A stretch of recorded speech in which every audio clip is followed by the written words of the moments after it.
तो कैसे हो आप सब। चलिए फ्रेंड्स, मैं ना आज कुछ इंटरेस्टिंग आप लोगों के साथ शेयर करने आई हूँ। जैसे कि आप लोगों को तो ये तो सुना ही होगा कि हमारे जो कुंडली में ना पंच पुरुष राजयोग होता है, जो बृहस्पति, गुरु और शुक्र, मंगल, बुध, शनि से बनता है। ठीक है। और ये पंचपुरुष राजयोग जो होता है वो कुंडली के किसी जो हमारे जो केंद्र भाव होते हैं ना, जो अंदर के जो 4 भाव होते हैं, केंद्र भाव हम उनको बता देते हैं कि केंद्र भाव कौन सा है।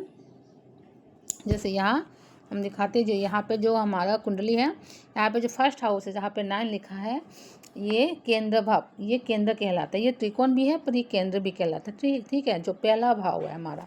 और फिर यहाँ पे 12, 3 और जहाँ पे 12 लिखा है और जहाँ पे 3 लिखा है और जहाँ पे 6 लिखा है, तो ये हो गया हमारा केंद्र हाउस।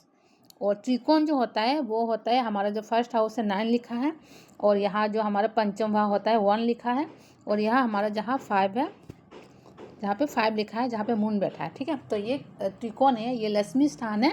और जो हमारा जो बीच का है वो केंद्र स्थान है, वो नारायण का स्थान है। तो ये नारायण स्थान है और ये त्रिकोण लक्ष्मी स्थान है। तो ऐसे, और हम ऐसे बोलते हैं कि अगर कोई किसी केंद्र के ये त्रिकोण के साथ युति हो जाए तो ये लक्ष्मी नारायण योग है। ठीक है। तो राजयोग तो बहुत सारे बनते हैं हमारी कुंडली में, बहुत सारे।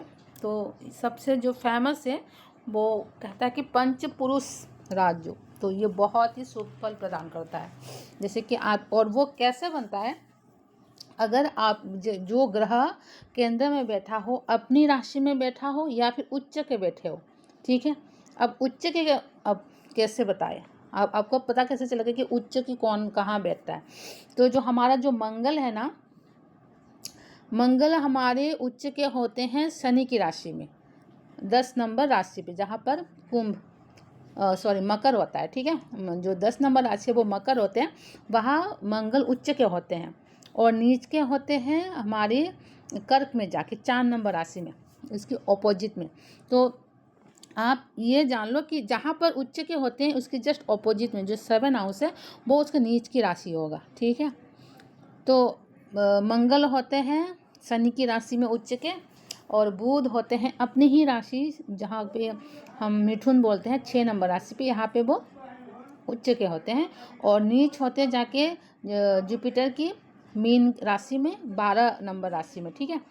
तो और यहाँ पे फिर आया बृहस्पति, तो बृहस्पति उच्च के होते हैं हमारी कर्क राशि में 4 नंबर की राशि में। तो 4 नंबर के ठीक ऑपोजिट पे हमारे रहते हैं 7 नंबर। तो 7 नंबर में जाके कर्क जो हमारे जुपिटर महाराज हैं वो नीच के होते हैं। इस तरह से हम हिसाब करेंगे, जो ऑपोजिट में है, सामने बैठा है जो राशि होगा वो उसमें जाके नीच होते हैं। तो इस तरह के। और हमारे कौन से बच्चे हैं, शुक्र जो होते हैं मीन राशि में जाके उच्च के होते हैं। 12 भाव में मीन राशि जहाँ पर होगी वो वहाँ उच्च के हो जाते हैं, और उसके ही जस्ट ऑपोजिट में होंगे 6 नंबर, तो वहाँ के वो नीच के हो जाते हैं। तो इस तरह से उच्च और नीच के देखते हैं। और ये तो पता होगा कि कौन सी ग्रह की कौन सी नंबर है, वो अपना कौन कौन सा है, मतलब हर राशि को दो राशि, हर ग्रह को 2 राशि मिले हुए हैं। जैसे कि सन और मून तो एक एक है, राजा और रानी है, वो उन लोगों को एक एक ही राशि मिला है, जो हमारा सिंह है और जो हमारा कर्क है। ठीक है। और बाकी जितने भी हैं, मंगल जो है इनको मेष और वृश्चिक मिला है 1 और 8 नंबर का, और बुध जो है वो 3 नंबर, मिथुन और यहाँ पे कन्या राशि मिले हैं 6 नंबर। ठीक है। इस तरह से बृहस्पति गुरु को हमको मिला है, बृहस्पति को 9 नंबर, धनु और मीन राशि। ठीक है, 12 नंबर, 9 और 12। तो इस तरह हर राशि को 2-2, हर ग्रह को 2-2 राशि मिले हैं। और वहाँ पे एक किसी न किसी राशि पे वो उच्च के होते हैं और नीच के होते हैं। मतलब उच्च के मतलब अच्छे फल देंगे और नीच के मतलब बुरा फल देंगे, इसका उल्टा देंगे, इसका ये मतलब है बेसिकली नॉर्मली भाषा से। तो ऐसे जानेंगे, तो उच्च के अच्छे होते हैं और नीच के खराब होते हैं। तो उसी उसी को अगर हम देखिए कि अगर बीच में जो हमारे जो केंद्र भाव है वहाँ पर अगर उच्च के हो जाए तो क्या ही कहना, ठीक है। तो वो उनकी दशा महादशा में आपको अर्थ से फर्श तक ले जाएंगे। ये होता है उच्च में बैठना, उच्च राशि में, वो भी केंद्र में, खास कर केंद्र में। त्रिकोण में और आदर हाउस में भी होता है, अच्छे होते हैं, मतलब अच्छे उच्च के मतलब अच्छे होते हैं। तो जो सबसे ज़्यादा इफेक्ट करेगा, मतलब अच्छा फल देगा, वो केंद्र में होते हैं। तो जब भी वो केंद्र में आते हैं उसको पंच महापुरुष राजयोग बोलते हैं। जैसे कि आपके यहाँ पे आपको देख रहा होगा, आपको दिख रहा होगा यहाँ पे, देखो आप, जो वीनस है 12 में 12 में, ठीक है। तो ये उच्च के हो गए, यहाँ पे ये साफ साफ दिख रहा है। ये हमारा कौन सा योग, कौन सा मालव्य योग बना, शायद इनको मालव्य योग कहते हैं। हर योग हर राजयोग का एक एक नाम होता है। बृहस्पति का हंस राजयोग, और ये वीनस का शायद मालव्य योग है, और ऐसे बुध का भद्र राजयोग, और इस तरह से शनि का सस योग, इस तरह से हम ऐसे राजयोग वो करते हैं, ठीक है। तो यहाँ पे हमारी वीनस का राजयोग उच्च होके ये हमारी ही चतुर्थ भाव में बैठा है। तो बहुत ही ये मालव्य योग है शायद नाम, तो यहाँ पे बना है, ठीक है। तो बहुत सारे कुंडली में ऐसे राजयोग ना फलित नहीं होते, तो हम पहली नज़र में हमको लगेगा भाई ये तो बहुत ही अच्छा बना है, क्या ही कहना इनका। तो ये फलित होगा या नहीं होगा वो इसकी डीपली जाके देखना पड़ेगा, ठीक है। बहुत सारे लोगों की कुंडली में ना बहुत सारे उच्च के होते हैं, लेकिन वो फल नहीं देते। क्यों फल नहीं देते वो हम आज आपको बताएंगे कि क्यों फल नहीं देते। जिस तरह से हमारी यहाँ पे वीनस उच्च के बैठा है, तो उनका जो डिस्पोजिटर है जुपिटर बना, ठीक है। तो जुपिटर अगर अच्छे भाव में ना बैठा हो, ठीक है, तो जुपिटर जाके कौन सी राशि में जाके नीच होते हैं, तो जुपिटर हमारे क्या बोलते हैं, कर्क राशि में जाके उच्च के होते हैं, ठीक है। और नीच के होते हैं हमारे शनि महाराज की राशि में, ठीक है, मकर में। तो हम ये देखेंगे ये जो वीनस है ये अपना काम कर पाएगा या नहीं कर पाएगा। अपना जो उच्च के राशि में बैठे हैं, उच्च के होके, जो शायद मालव्य योग बना है इनका नाम, तो मालव्य योग इनका वो होगा या नहीं होगा, ठीक है। तो हम वो चेक करेंगे कि ये अपना फल दे पाएगा या नहीं दे पाएगा। तो कैसे वो चेक करें, तो बात ऐसा है कि हमारा जो शुक्र जिनकी भी मतलब इनका जो मालिक है, जिनकी राशि में बैठा है उनका मालिक अच्छा होना चाहिए। मतलब उनके मालिक जो बैठा है वो कंफर्टेबल है या वो खुद पीड़ित है, वो चेक करना बहुत ज़्यादा ज़रूरी है, ठीक है। जैसे इस तरह से, जैसे कि मैं किसी रेंट पे हूँ, ये जो वीनस है ये जुपिटर की घर पे रेंट पे रह रहे, ऐसे पकड़ लो, और आपकी जो मालिक जुपिटर है वो किसी और के घर में रेंट में है। इस तरह से होता है हमारी कुंडली जो हम देखते हैं इस तरह से। तो अगर आपकी मालिक खुद अगर ख़राब पोजीशन में हो, बीमार पड़ा हो, उधर जा कुछ पैरालिसिस हो गया उनको, हाँ वो देखते सुनते नहीं है, तो अगर इस हालत में है तो आप जहाँ जिनके भी घर पे रहते हो वो अगर घर टूट जाए, तो अगर आप उनकी जो मालिक है आप उनको ही बताओगे ना कि आपके घर का ये हाल है, अब क्या करूँ, तो हम उनसे बातचीत करोगे। तो अगर संपर्क टूट जाए, वो बीमार पड़ जाए, तो आप भी कुछ नहीं कर सकोगे ना। अगर आप खुद बनाना चाहो घर, फिर भी तो बात तो करनी पड़ेगी मालिक से कि आपके घर ऐसा ऐसा है, क्या मैं अभी बना दूँ, बाद में आप पैसे के लेने जो भी है, ठीक है ना। तो आम भाषा में हम ऐसे समझते हैं। तो अगर आप जिस घर में हो उसकी अगर डिस्पोजिटर अगर अच्छे घर में अच्छे हेल्दी के साथ रहे, और तो जाके आपका ये जो भी राजयोग बनेगा वो फलित होता है। तो हम यहाँ पे चेक करेंगे जो हमारा गुरु है वो स्वस्थ है, अच्छा है, किस प्रकार से बैठा है, ठीक है। तो हम यहाँ पे देखेंगे गुरु जो बैठा है सामने ही बैठे हैं, दृष्टि भी कर रहा है। तो ये एक अच्छी बात है कि आप जिसके घर में बैठे हो उनके मालिक आपको देख रहे हैं, मतलब वो अपने घर को देखना वो बहुत बड़ी पॉजिटिव माना जाता है कि हम किसी के घर में है तो मालिक सामने वाले घर में है, हमको देख रहे हैं, तो ये बहुत अच्छी बात होती है। लेकिन अगर वो घर अगर दुश्मन का हो, जैसे कि हमारे मालिक बैठे तो किसी रेंट पे हैं लेकिन वो उनके दुश्मन बन गया, दुश्मन के घर में बैठे हैं, तो थोड़ा दिक्कत होती है इनमें, ठीक है। तो फिर हम देखेंगे हम जुपिटर जो है कि इनकी राशि में ना वो नीच के होते हैं।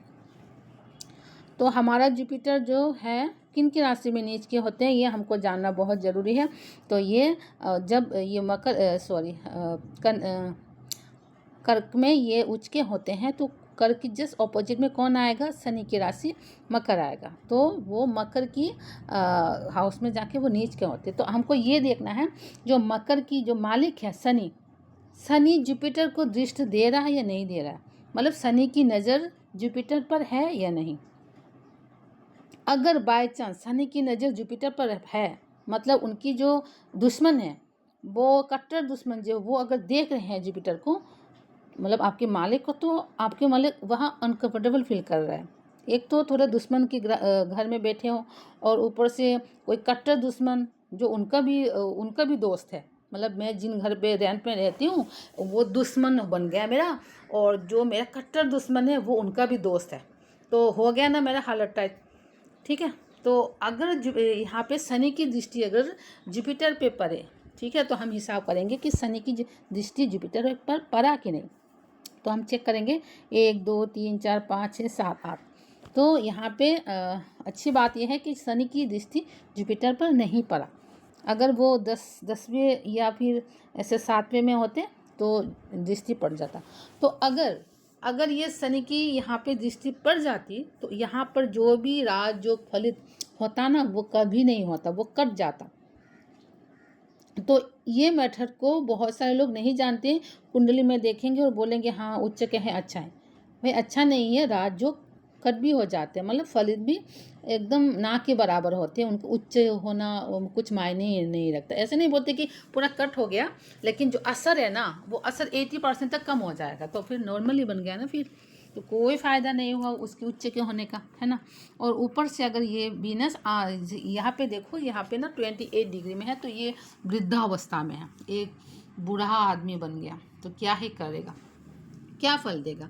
अगर हमारे जो पापा है बहुत ही धनवान है लेकिन वो एकदम बूढ़े हो गए तो क्या ही फल देगा, उतना नहीं फल दे पाएगा ना। तो इस हालत में वो चलो कोई ना, वो अलग मैटर है कि स्टोन पहनने का है, तो वो अलग मैटर है। तो मुझे ये बोलना था कि राज जो फलित होता है, अगर मेरे कुंडली में कोई उच्च ग्रह है तो वो फलित देगा या नहीं देगा, वो देखना है कि सच में ये मुझे ये फलित देगा या नहीं देगा, ये मेरा काम का है या नहीं है। तो इस तरह से हम देखेंगे। अगर हम जिनके भी घर में बैठे हैं, हमारे जो डिस्पोजिटर है वो अगर वो जिस भी घर की जिस भी राशि में वो नीच के होते हैं, तो उसका मालिक अगर उस पर दृष्टि डाल दे तो ये इसमें वीनस की खराबी है, मतलब उनकी नुकसान है, तो ये राजयोग ना फल नहीं देगा। तो अच्छी बात है कि यहाँ पे जुपिटर खुद दृष्टि दे रहा है, मतलब मैं जहाँ पे जिनके घर में बैठी हूँ आराम से उनके मालिक भी मेरे सामने बराबर बैठे हैं। कोई तकलीफ होगी तो मतलब उनको हम बता देंगे, तो बहुत कंफर्टेबल है। और शनि की दृष्टि भी नहीं है जुपिटर के ऊपर, मतलब ये जो राज जो फलित हुआ है इधर वो 100% काम करेगा। हाँ, तो इसमें थोड़ा ये डिग्री वाइज थोड़ा मैटर आएगा, थोड़ा वृद्ध हो गया है, तो इसके लिए जो भी है हाउस न देख के तो स्टोन के सजेस्ट किया जाता है। तो आपकी अगर किसी को लगता है कि मेरे इतने उच्च के ग्रह बैठे हैं या फिर खुद की राशि में है वो भी है, तो अगर अपनी लगन में यहाँ पे केंद्र में अगर किसी के उच्च के ग्रह बैठे हों या फिर खुद के घर में ही अपने स्वराशि में मूल त्रिकोण में बैठे हों, तो अगर वो फल देने लायक है या नहीं लायक है वो आप चेक कर लीजिएगा, ठीक है। तो ये जानकारी कैसी लगी आपको शेयर ज़रूर करना। आज के लिए रखती हूँ, बाय बाय।